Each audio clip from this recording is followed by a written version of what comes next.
गेल्या 4 वर्षांपासून शिवसेना पक्षाच्या बाबतीतली प्रलंबित असलेल्या केसची सुनावणी ही सुरू झालेली आहे. मी आजपर्यंत कधीही आणि या पुढेही हे प्रकरण न्यायप्रविष्ट असल्यामुळे बोललेलं नाही आणि बोलणार नाहीये. आमची साधी अपेक्षा अशी आहे की संविधानाप्रमाणे निकाल दिला जावा आणि तो दिला जाईल याची मला खात्री आहे. न्यायालयाबद्दल आम्हाला पूर्ण आदर आणि विश्वास आहे. परंतु सध्या देशामध्ये जे वातावरण आहे ते वातावरण पाहिल्यानंतर मला त्या वातावरणाबद्दल आणि ज्या काही घटना घडत आहेत त्याच्याबद्दल बोलणं हे भाग आहे असं वाटतं. म्हणून आज मी आपल्याला बोलवलेलं आहे. एकूणच सध्या देशात म्हणजे आपण आता पावसाळा सुरू आहे. शाळेमध्ये असताना मतलई वारे हा एक वाऱ्यांचा प्रकार ऐकला होता की जे संध्याकाळी आणि सकाळी जमिनीवरून समुद्राकडे जातात आणि जमीन थंड होते. आपल्या देशात राजकारणात सध्या मतलबी वारे सुरू आहेत. जे विरोधी पक्षाकडनं सत्ताधारी पक्षात जातात आणि त्यांना असं वाटतं की विरोधी पक्ष थंड होतात, पण आम्ही काही थंड होणाऱ्यातले नाही. देशातली परिस्थिती पाहिली तर कमी दाबाचा पट्टा तयार झालेला आहे आणि ही वादळापूर्वीची शांतता आहे असं एकूण चित्र या देशात आहे. गेले 2 महिने देशामध्येच नव्हे तर संपूर्ण जगात आपल्या देशातल्या तरुणाईची म्हणजे जेनझी या पिढीने सरकारला कसं गुडघ्यावरती आणलं याची चर्चा सुरू आहे. मला एका गोष्टीचं वैषम्य वाटतं की या पिढीला आधार देण्याऐवजी त्यांच्यावरती अत्यंत निर्घृणपणाने अत्याचार केले गेले. काही जणांना तर जालियनवाला बागेच्या हत्याकांडाची किंवा त्या अत्याचाराची आठवण व्हावी अशा पद्धतीने अत्याचार केले गेले.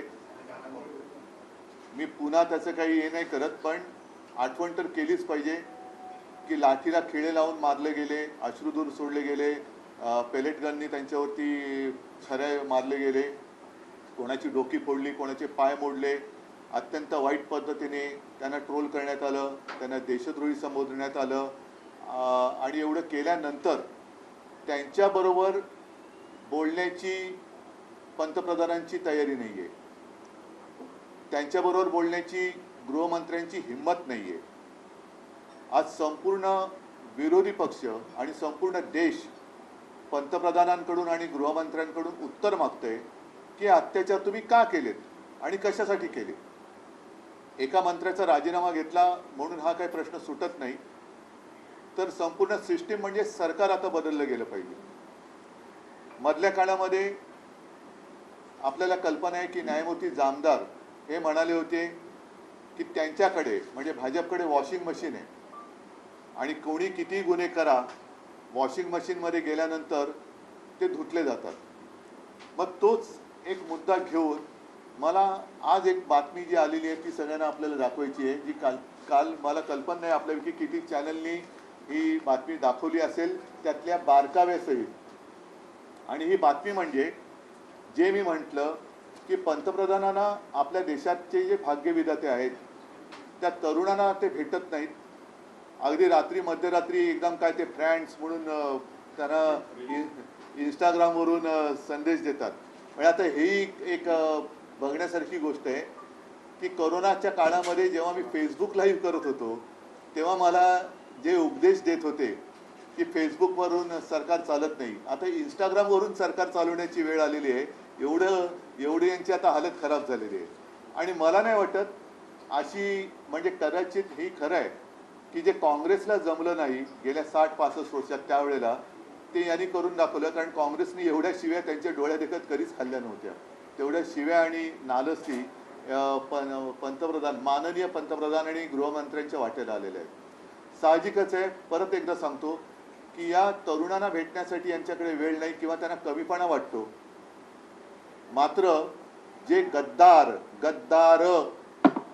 शिवसेना चोरून शहासेना ज्यांनी स्थापन केलेली आहे आणि स्वतःला जे शिवसेना म्हणून मिरवत आहेत ते गद्दार काल पंतप्रधानांना जाऊन भेटले, त्यांना भेटायला पंतप्रधानांकडे वेळ आहे.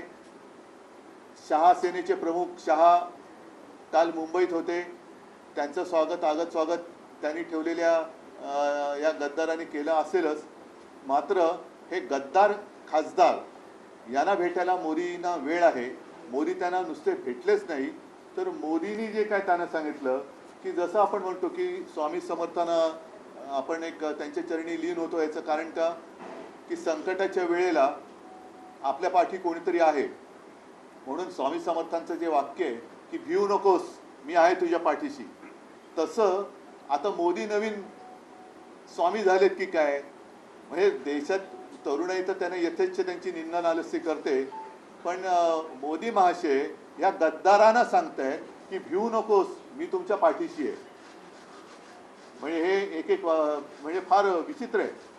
आणि आता या गद्दारांना चिंता कसली आहे, कारण वॉशिंग मशीनमध्ये गेलेत, यांना आता यांच्यावरचे डाग तर धुतले गेलेत, मात्र गद्दारीचा डाग हा धुतला जात नाहीये. तो डाग धुणारं वॉशिंग मशीन अजून भाजपकडे आलेलं नाहीये. हे बाकीच्यांकडे फोटो आलेले आहेत. काल त्यांची भेट झाली. परत एकदा सांगतो की देशातले तरुण तिकडे त्यांच्या न्याय हक्कासाठी आंदोलन करताना त्यांच्यावरती लाट्या काठ्या गोळ्या चालवतात, त्यांना तुम्हाला भेटता येत नाही. आणि बेशरमपणाने गद्दारांना नुसते भेटत नाही, तर मी तुमच्या पाठीशी आहे हे सांगतायत. तर हे वाक्य त्यांनी तरुणांना सांगायला पाहिजे होतं की कशाला तुम्ही घाबरताय, मी तुमच्या पाठीशी आहे, काही काळजी करू नका, मी देशाचा पंतप्रधान आहे, मी तुमचा मोठा भाऊ म्हणा किंवा आजोबा म्हणा, काय असेल ते, किंवा फ्रेंड्स म्हणा आहे, तो तुम्ही भिवू नका, मी तुमच्या पाठीशी आहे. आता हे जे काय वाक्य आहे, हे वाक्य त्यांनी कशासाठी उद्गारलं बरं. ही जर का बंद दाराआडची चर्चा असेल, तर बंद दाराआडच्या चर्चेतलं नेमकं हे वाक्य बाहेर आणण्याचं कारण काय, की कोणावरती ही कोणाला तुम्ही संदेश देताय. आता ही जी आहे नवभारतमध्ये सुको म्हणजे सुप्रीम कोर्ट की सुनवाई से टेन्शन में शिंदे, म्हणून तुम्ही भेटलात का यांना. कारण आता आमचा हा पक्ष पुन्हा 6 खासदार फोडून सुद्धा महिना तर झालेला आहे ना. आणि लोकसभा अध्यक्षाने अगदी अपेक्षेप्रमाणे निर्णय दिलेला आहे. पुन्हा कोर्टबाजी वगैरे सुरू होईल, पण कोर्टात सुनावणी सुरू असताना हे गद्दार त्यांना जाऊन भेटण्याचं कारण काय. आणि परत आता हे पण म्हणून मी या पेपर सकट आणले, चिंता करू नका, मी तुमच्या पाठीशी. म्हणजे हा संदेश ते कोणाला देत आहेत, कोर्टाला धमकावणी देत आहेत का, धमकावत आहेत का हे की मी आहे यांच्या पाठीशी, का अमित शहाना देत आहेत. कारण मागे असं होतं की हे मिंदे जायचे तेव्हा ते त्यांच्या शहा सेनेच्या प्रमुखाला भेटायचे. आता शहा सेनेच्या प्रमुखाला ते भेटायची त्यांना गरज नाही, कारण त्यांचा आता बहुतेक बॉस बदललाय. आता ते थेट मोदींना भेटतात. आणि विशेष म्हणजे शहा इकडे असताना ते मोदींना भेटतात. म्हणजे मग हा जो काय भिवू नको, मी तुझ्या पाठीशी आहे, ही धमकी वजा संदेश सुप्रीम कोर्टाला मोदींनी दिलाय, अमित शहानं दिलेला आहे, देवेंद्र फडणवीसांना दिलेला आहे, की प्रशासनाला दिलेला आहे, नक्की कोणाला दिलेला आहे. आणि माझं मत आहे, अनिल देसाई इकडे बसलेत, अनिल, ही सगळी कात्रणं माननीय सुप्रीम कोर्टाकडे सुद्धा सादर करा की हे असं वातावरण निर्माण केलं जाते. आम्ही तुमच्यावरती विश्वास ठेवलेला आहे, तुम्ही लोकशाहीचे रक्षक आहात. आणि मला असं वाटतं की ही लढाई जी आहे ती आता केवळ शिवसेनापुरती मर्यादित राहिलेली नाही. आता हा जो काही गद्दारीचा व्हायरस आहे, हा व्हायरस संपूर्ण देशात पसरलेला आहे. आणि कदाचित मोदींनी हा संदेश इतर पक्षातल्या होऊ शकणाऱ्या गद्दारांना पण दिलाय का, की तुम्ही काळजी करू नका, गद्दारी करा, आमच्याकडे या, मी तुमच्या पाठीशी, बघूया तुमचा आपका बाल भी नहीं बाका होगा, मैं देखता हूं. तर असा हा संदेश किंवा ही धमकी मोदींनी कोणाला नक्की दिले, सुप्रीम कोर्टाला दिले, अमित शहानं दिले, देवेंद्रनं दिले, प्रशासनाने दिले का हा संदेश इतर पक्षातल्या गद्दार होऊ शकणाऱ्या खासदारांना दिले की तुम्ही गद्दारी करा, मी तुमच्या पाठीशी आहे. तर याचा खुलासा झाला पाहिजे. आणि जे मी म्हटलं की ही लढाई ही केवळ आता शिवसेनेपुरती मर्यादित राहिलेली नाही, तर गद्दारीचा व्हायरस हा लोकशाहीचा जीव घेतोय. तर लोकशाहीबद्दल प्रेम असणारे, संविधानाबद्दल प्रेम असणारे जे देशभक्त आहेत, त्या तमाम काश्मीरपासून कन्याकुमारीपर्यंतच्या तमाम देशभक्तांना मी आवाहन करतोय की तुम्ही आता ही लढाई आपण सगळ्यांनी मिळून एकत्रित लढण्याची गरज आहे. देशाचं संविधान आणि देशाची लोकशाही वाचवण्याचं कर्तव्य हे आपल्याला करावं लागणार. देशातला तरुण तर त्याचं तर आता माथं भडकलंय. त्यांच्याबरोबर आता यांनी कितीही प्रयत्न केला तरी ते त्यांचं प्रवचन ऐकायला तयार नाहीत. आणि म्हणून एकदा सांगतो की ही गोष्ट गंभीर आहे. ही आम्ही सर्वोच्च न्यायालयाच्या निदर्शनास नक्की आणून देणार आहे. पण मोदींनी सांगायला पाहिजे की हा धमकीवजा संदेश तुम्ही नेमका कोणाला दिलाय आणि गद्दारांना आता नेमकं भय कसलं आहे. वॉशिंगमध्ये धुवून घेतल्यानंतर सुद्धा तुम्ही पुन्हा का घाबरून तुमची पळापळ का होते, का शेपट्या घालून तुम्ही मोदींकडे जात आहे. तर ह्याचा खुलासा व्हायला पाहिजे. म्हणून मी आज आपल्या माध्यमातून सर्व जनतेला ही माझ्या मनातली शंका कळावी, कदाचित त्यांच्याही मनातही असेल तर त्याला मी वाचा फोडतोय. उद्धवजी ज्या पद्धतीने काल परवा कुठे खासदार मोदींना भेटले तसेच शरद पवारांचे खासदार देखील पुढच्या आठवड्यात मोदींची सर्व भेट घेणार आहेत अशा पद्धतीने देखील माहिती आहे. मी माझ्यापुरतं बोलतोय आणि ज्यांना ज्यांना संविधानाबद्दल प्रेम आहे, लोकशाहीबद्दल प्रेम आहे, ज्यांना ज्यांना संविधान वाचवायचं आहे, लोकशाही वाचवायची आहे, त्यांनी या लढाईत सामील व्हावं. सर, मोहन भागवत मुंबईत होते आणि त्यांनी ज्यांच्याशी संवाद साधला त्यांनी त्यांच्या प्रोटेस्टला पाठिंबा सुद्धा दिला. नाही, पहिले या विषयावरती मला असं वाटतं हा महत्त्वाचा विषय आहे. बाकी मोहन भागवत वगैरे हे नेहमीचे विषय आहेत. आप सारे लोगों को पता है कि 4 साल हमारी जो केस है सुप्रीम कोर्ट में चल रही है. अब ऐसे लग रहा है कि लास्ट जो क्या म्हणते हैं अंतिम टप्प्यात वो सुनवाई आ रही है और लगातार हो रही है. जैसे पिछले हफ्ते में 2 दिन लगातार सुनवाई हुई, अगले हफ्ते में भी होने जा रही है. हम उसके बारे में तो कुछ कहते नहीं कि क्योंकि हमारा पूरा विश्वास अदालत पर है. लेकिन जिस तरीके से मोदी जी कल गद्दारों के साथ उन्होंने एक मीटिंग की, मोदी जी को जो भी हमारे जेनजी वहाँ जंतर मंतर पर बैठे थे, आंदोलन कर रहे थे, उन्हें मिलने के लिए समय नहीं है. उनके ऊपर तो लाठियाँ बरसाई गई. सिर्फ इतना ही नहीं, लाठियों को कीले लगाए गए, टीयर गैस छोड़ा गया. बहुत ही क्या कहते हैं वो शब्द है, बर्बरता के साथ उनके ऊपर अत्याचार किए गए, जैसे कि जालियनवाला बाग ही वहाँ हो रहा है. तो उनको मिलने के लिए उनके पास समय नहीं है. आधी रात वो इंस्टाग्राम पे उनको मैसेज देते हैं फ्रेंड्स करके. तो ऐसे फ्रेंड्स को मार पीट कर कोई दोस्त नहीं बनता. तो उन्हें मिलने के लिए समय नहीं है. मोदी जी को संसद में आने के लिए समय नहीं है, लेकिन गद्दारों को मिलने के लिए समय है. इतना ही नहीं, गद्दार तो गद्दार ही है, लेकिन उनको एक अभय दिया जा रहा है कि आप डरो मत, मैं आपके पीछे हूँ, मैं आपके साथ हूँ. तो ये जो संदेश है, ये जो मैसेज है, क्या ये धमकी है? और ये धमकी है तो किसको दी है? क्या सुप्रीम कोर्ट को आप डराना चाहते हैं कि डरिए, आप ये नहीं करिए, ऐसा करिए, ऐसे ही करना होगा क्योंकि मैं इनके साथ हूँ. तो ये जो मैसेज है आपने किसको दिया है? सुप्रीम कोर्ट को दिया है, अमित शाह को दिया है, क्योंकि आज तक कभी ऐसे हुआ नहीं था. अमित शाह मतलब शाह सेना, जिसको मैं शाह सेना कहता हूँ, जो गद्दार सेना है, वो जब मुंबई में आए हैं तब ये जाकर दिल्ली में मोदी जी को मिल रहे हैं. तो अमित शाह को मैसेज दिया है, देवेंद्र जी को दिया है, प्रशासन को दिया है, या अन्य सारे पार्टी में जितने लोग गद्दारी करना चाहते हैं उनको एक मैसेज दिया है कि आप बिंदास गद्दारी करो, आपका बाल भी नहीं बाकी होगा, बाका होगा, मैं आपके साथ हूँ. सर, क्या आपको लगता है इस मुलाकात से जो कोर्ट में केस चल रहा है उस पर असर पड़ेगा? शायद ये कोशिश है, या असर तो नहीं पड़ने देंगे. इतना तो भरोसा हमारा अदालत पर या चीफ जस्टिस साहब के ऊपर है. लेकिन क्या ये कोशिश तो नहीं है? यही हमारे मन में आशंका है कि क्या मोदी उनको डराना चाहते हैं, सुप्रीम कोर्ट को डराना चाहते हैं कि आप देखो ऐसे करेंगे तो मैं इनके साथ हूँ. ये क्या है? क्यों गद्दारों के साथ प्रधानमंत्री, देश का प्रधानमंत्री गद्दारों के साथ क्यों बात कर रहा है? युवाओं के साथ क्यों नहीं और गद्दारों के साथ क्यों? 3 ते 4 वर्षापासून या पक्ष चिन्हाच्या संदर्भाची सुनावणी सुरू आहे. ती सुनावणी कदाचित अंतिम टप्प्यात आली असेल, त्या दरम्यान या सगळ्या घडामोडी घडतात.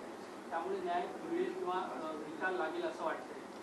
हम तो पिछले 4 साल से इंतजार कर रहे हैं की 4 वर्षात आम्हाला असं वाटते की आता लागेल, पण ते पुढे चाललेलं आहे. आता मात्र ज्या पद्धतीने प्रश्नोत्तरे चाललेली आहेत, माननीय न्यायमूर्ती सुद्धा आमच्या वकिलांना प्रश्न विचारतात की जे प्रश्न निवडणूक आयोगाने विचारायला पाहिजे होते. आणि एक गोष्ट महत्त्वाची आहे की निवडणूक आयोगाने जे बिनधास्तपणाने सांगितलं की आमच्या पक्षाची घटना त्यांच्याकडे नाही. अरे नाही तर आमच्याकडे मागायची, आम्ही दिलेली होतीच. पण नाही म्हणून तुम्ही, याला काहीच अर्थ नाही आहे की घटना नाही म्हणून तुमचं, घटना आम्ही दिलेली होती. जर तुमच्याकडे घटना गहाळ झाली असेल तर आमच्याकडे मागा, आम्ही तुम्हाला पुन्हा घटना देऊ. पण घटना नाही म्हणून तुम्ही निकाल नाही बदलू शकत. तर ह्या अशा काही गोष्टी ज्या आहेत ते या वेळेला पहिल्या प्रथम ही प्रश्नोत्तर होत आहेत. म्हणून आम्ही आशादायी आहोत. आम्हाला कोणावरही अन्याय करून निकाल नको आहे. संविधानानुसार आम्हाला निकाल पाहिजे. जर संविधानानुसार पाहिलं तर हे गद्दार यांनी सरकार स्थापनच करू शकत नव्हते, अशी ही परिस्थिती आहे. तुम्ही पत्रकार परिषदेच्या वेळेस उल्लेख केला की कमी दाबाचा पट्टा निर्माण झाला आणि वादळापूर्वीची शांतता आहे. नक्की यातून तुम्हाला काय म्हणायचं? त्यातून असं आहे की देशात आता सगळे लोक बोलायला लागलेले आहेत.